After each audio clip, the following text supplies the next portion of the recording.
Hey guys, Mike the Gaming Dad here and welcome back to the channel. This video is the second part in my BRETON series, and in today's video I will showcase another really fun build which the BRETON excels at, the Necromancer, so let's get into it. Bethesda were kind enough to create this preset for us.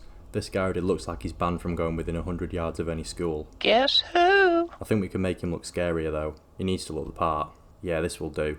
I did try to go all blue on the face, but we're a bit limited in the character creation tool. We're going to make him into Skyrim's strongest Necromancer, so there's only one name suitable for him. So as always, let's escape Helgen first of all. Ralof or Hadvar. I always recommend Ralof as the Imperials carry the better stuff to loot, so head in here. The Night King is pretty old, so let's do some light jogging to loosen up those old legs. And a few stretches. Don't want to pull a cart before we've even reached Riverwood. Bretons already have the spell Conjure Familiar at level 1, so release the hounds to do your dirty work. Short bursts with the flame spell as well come in handy. Take all this stuff, just grab the light stuff as you won't be able to carry all the heavy armour as well. Remember to pick this lock for the loot and the mage robes. Now let's try these on. Pretty nice. Wolf call for effect there, thanks Familiar. Do some more stretches outside. Bye Ralof. Now head over to the murder scene at the Talos Shrine to get this dead Thalmor agent stuff. He has some nice robes. Extra spicy. There's also some black mage robes here at the bandit camp just north of here. These look pretty nice as well, especially with the Thalmor gloves. Now grab the thief stone first, mage stone will come later. And then cross the river for the flawless emerald. Then go into Embershard Mine to grab the few gems in here as well. Back outside and we need to grab a few of the Mora Tapinella mushrooms. There are quite a few around Riverwood. In Riverwood, speak to Faendal and say you will deliver his fake letter to Camilla. Filthy house of his and clean out. You can tell Sven that he already has a mother. Once done, go back to Faendal and make him follow you. We'll need a follower early on as we are a weak mage currently, but not for long. Go to Gerda in Riverwood for some free stuff before heading to Whiterun. Now in Whiterun, the first thing you want to do is head to the Bannered Mare. Speak to Carlotta and help her deal with the bard Mikhail. You can persuade him to leave her alone, but if this doesn't work, fight him.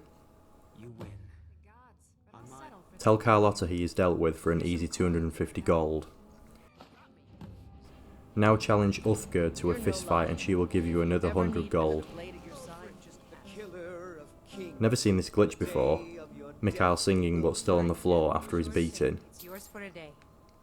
Now go speak to the innkeeper and rent a room. Head upstairs and now sleep. And in the morning you'll have the well rested perk and we can go to Bellathor and now sell all our looted stuff. Once you've done this, go up to Dragon's Reach and have a cuddle with the Jarl. That's it, Balgruuf. Whisper sweet nothings into my ear. After that brief and weird encounter, disenchant any gear you don't need. We are only going to keep these mage robes we are wearing for now. A few more little things to do in Dragon's Reach before we head out. First, read this book in Farengar's study. It will start a quest which we will do later on. Now lastly, buy a few spells from Farengar. We want Soul Trap, Muffle, and Conjure Flame Atronach. Just for protection currently as we are weak as hell still. Where do you want to go? Now go outside and hitch a ride to Riften. We aren't headed inside Riften, just to collect a few scaly Phalotia off the fallen birch trees. Now head north towards Windhelm and on the way up, pick a few creep cluster. There are loads in this area, and they're much easier to spot than the scaly Phalotia. Once you arrive at Windhelm, catch another ride, this time to Morthal. And then once in Morthal, you want to run north over the bridge and then east past the lumber mill. Eventually you'll find this location, Meerwatch. Your follower plus the Flame Atronach will help you kill this giant bug, which can be a pain at this early level. Once it is dead, cast flame on the seal and this hare will run and light up the light. It's quite a nice feature this I think.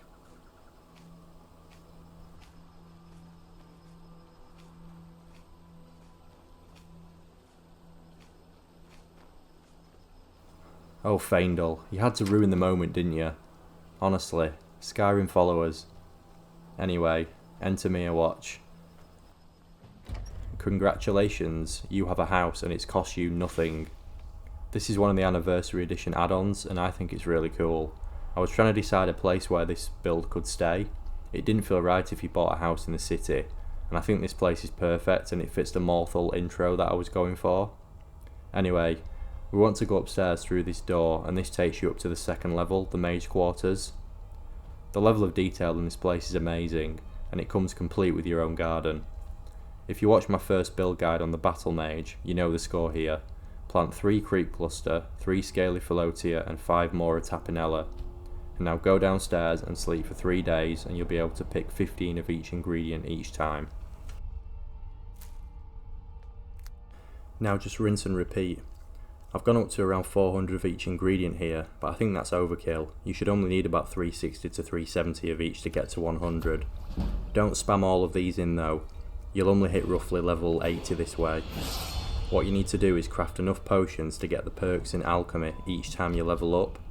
And the perks you want are 5 in Alchemist, plus Physician and Benefactor. So for example, every 20 levels, make sure you put a perk in Alchemist.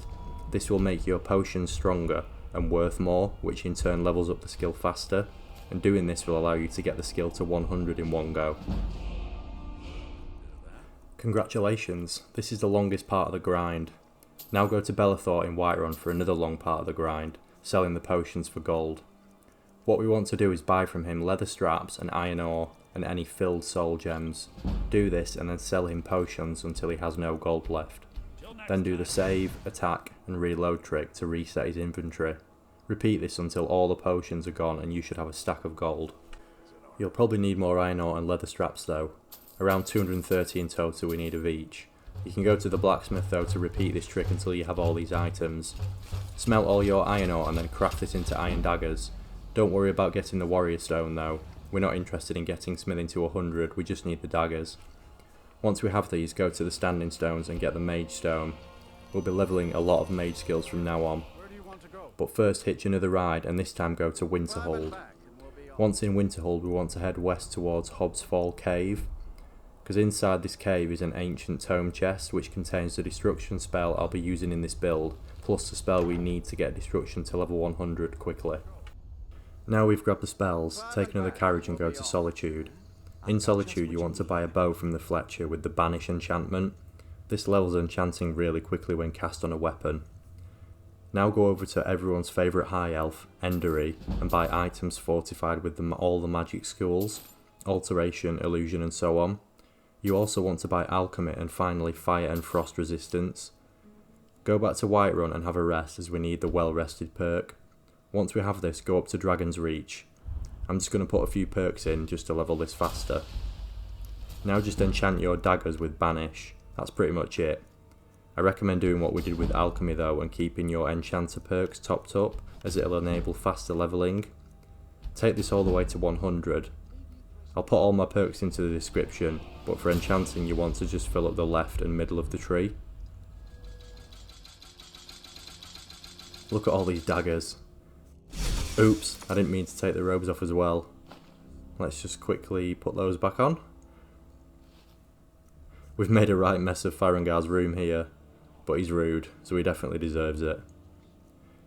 Now that's done, what we want to do now is enchant some gear with Fortify, and we need to do this for all 5 of the schools of magic.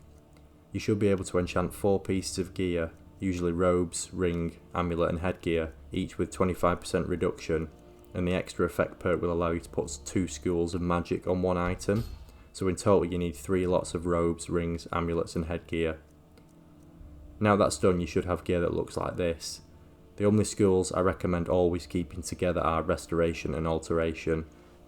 And now we can cast every magic type completely free of charge as long as we're wearing all the right gear. Grab from Farengar Fast Healing if he has it, it'll help us level up Restoration. Head outside and tell Faendal you are done with him now. It's probably a good idea, as the destruction spell will probably kill him if he's still following you. Put on your destruction kit and cast one of the unbounded spells you found in the tome chest, then fast travel across the map whilst using the spell. This will instantly level your destruction up. I didn't travel all the way across the map though, so it's only gone to level 86, but it's okay though, just repeat it. And now it's at level 100 in less than a minute. Now we will head to a place to sleep, it doesn't matter which one, this is just to get the well rested perk again. Now put on your illusion gear and repeatedly cast the muffle spell, and this will level up illusion really quickly. And you can do this all the way to level 100. Now we have 4 skills at level 100, we've got 3 more to go. The next one we want to level up is Conjuration. Find yourself a suitable dead candidate, and if you can't find one, make one, and cast Soul Trap on them to power level your Conjuration quickly to level 100. Only 2 more magic skills to go now, but Restoration is the one that usually takes the longest I've found, so now head to Winterhold and join the college. There's a few things to do here, but first, just find Tolfdir and buy the strongest mage armour spell you can find from him. It'll probably be Stoneflesh at this point. Now go to Dragon's Reach or any populated location, and make sure you have gear with Restoration and Alteration on. Now just start a fight. I'm going to punch Irileth straight in the face, and let the fun begin. Everyone in this location will attack you, but all you need to do is cast Stoneflesh and Fast Healing repeatedly to level both skills up. It'll probably take around 20 minutes, but I recommend getting both of them to level 50 or thereabouts. Once done, sheath your spells and everyone will stop attacking you, and you'll just have a small bounty to pay off and some jail time. Now go back to the college and find Colette and buy the Turn Undead spell, and find the Solitary Draugr underneath the college in the middle, and cast it repeatedly on him to take Restoration to level 70. Now find Tolfdir for the Telekinesis spell, and cast this on an object you can pick up, and like the Destruction spell, fast travel across the map to level Alteration to 100 instantly. Now go back to Colette for a second time and buy the Turn Greater Undead spell, and cast this on the same Draugr again to get Restoration all the way up to level 100. Now that we have all magic skills to 100, let's grab a few of the master level spells. Firstly, go to Drevis, the illusion teacher, and start his mission, which you need to find 4 of the illusion books using the spell. It's super easy to do, they're always in the same 4 locations. One is in one hall upstairs on a barrel, and one is in the other hall where your bed is. This one's upstairs next to the bench. The third one is in the library on a table to the right, and the final one is in the middle. Give these to Drevis and you will give you one of the master level spells, Hysteria, for free. But we also want to buy Mayhem from him, which is one of the others. The second master ritual spell we want to do is for Finis Gesta, the conjurer. Complete his task and then buy the Dead Thrall spell from him. We also want to buy the expert level restoration spell from Colette, Grand Healing, and the expert level alteration spell from Tolfdir, Ebony Flesh. Now we have all our spells, and I'll go through why I chose these later. Let's get the gear we need for this build. The first piece we want is from Windhelm. If you enter the city at night, you should be able to start the Blood on the Ice quest from the graveyard, whereby you need to play detective to solve who's committing these grisly murders. At the end you'll find the killer about to take his next victim. Stop him from killing her and... wow, that was a weird kill cam. Loot his body and you'll get the Necromancer amulet. This is the first piece for this build, which grants 50 magicka and a 25% reduction in conjuration spells at the cost of your health and stamina regenerating slower, but the spells and perks I'll get onto easily negate this effect. Remember that book we read ages ago? Well, now is the time to complete this quest. Lost to the Ages it is called. It's a pretty long quest, requiring you to find 4 pieces of Ethereum in various locations. I won't show all this, but do all this and at the end of the quest defeat the Forge Master and you'll be able to craft your Ethereum into one unique item. You want the Ethereal Crown here. What this does is allow you to have 2 Standing Stone abilities, keeping the last one you picked as well as the new one. So what we want to get now for this build are the Ritual Stone and the Lord Stone. The Lord Stone is a good choice as this coupled with the Breton's magic resistance and 3 perks in the alteration tree will grant you an 80% resistance to magic. Now for the rest of our gear. Grab yourself some armour, a helmet, braces and boots from any shop and take an enchanting filter and then put Fortify Alchemy on all 4 pieces. Head to an alchemy table and craft a Fortify enchanting potion using snowberries and a Spriggan sap, both of these available to buy from Whiterun. Now get yourself one final lot of robes, boots, ring and gloves and take your potion and enchant this gear. This bit doesn't really matter as such, you can flex this as you see fit depending on how you want to play. We have the crown on now and I've gone with Destruction and Conjuration on the robes, Frost and Fire Resistance on the boots.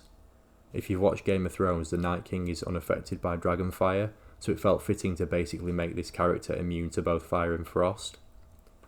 We've also gone with Destruction and Conjuration on the ring. We have the Necromancer amulet on for more conjuration reduction.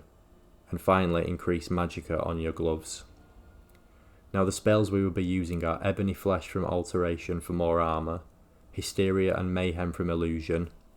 These spells will cause enemies to flee and also attack everything around them.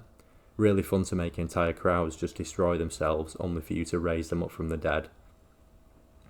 The destruction spell we will use is Touch of Death, which drains the life from a single target, and this completely negates the health issue from the amulet. Dead Thrall from the Conjuration tree. This will allow you to have 2 dead bodies permanently. And finally Grand Healing from the Restoration tree. This one is more to regenerate stamina to negate the stamina regen problem with the amulet. And just to show what I mean by this is the perk you need, Respite. Now watch what happens when I lose stamina and then use this spell. It goes straight back up to full. Now the eagle-eyed among you may have seen that the cost of the illusion spells. Being master spells, these cost over 500 a hit, and we only have 472 Magicka. This isn't a 100% reduction build as we're using every school of magic, so the final part of this build is just to power level a little more in order to get all the perks which reduce Magicka cost. To do this we will use Destruction and Alteration as these are the fastest ones. So take these to Legendary, simply repeat using the spells and fast travelling across the map. I did this 4 times for each skill which took me to level 75. Now I have enough perks to halve the cost of every spell in my inventory. One final thing I wanted to show you is a few potions to make your spells stronger for the really powerful enemies. Mora Tapanella and Scaly Philotia on their own make an illusion potion. Bone Meal and Lavender make a conjuration potion. And Blue Mountain Flowers also do the same, and these are really easy to get hold of. Now let's showcase why I picked these spells for this build. I really like Touch of Death, I feel like it fits this build really well. I let myself take some damage here, and watch what happens when I use this. Your enemy's health drops and yours always stays full, and it definitely feels like you're the bringer of death with this spell. The Dead Thrall spell with the Twin Souls perk will allow you to have 2 dead bodies which aren't time limited, which is nice. The Ritual Stone is the main reason behind this build though. This power will reanimate all of the dead around you. The crown trick isn't a new trick, this has been known for probably 10 years now, but if you take it on and off again, you can bypass the Ritual Stone's 24-hour cooldown period, and you can just keep recasting it every time you unequip it and re-equip it. Mayhem I think fits this build really well, as it'll cause enemies to attack anything in sight, including each other, giving the feel that the Night King can send everyone into a frenzy, killing one another, just so he can add them to his undead army.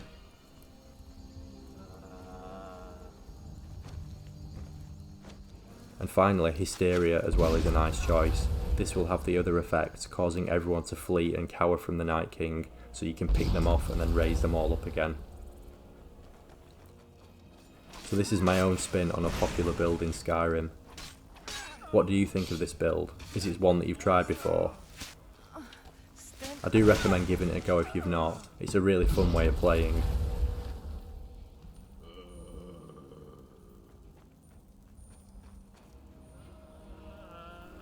As always, if you like my videos, please give it a like and subscribe, that way you'll never miss any of my future Skyrim content. See you next time.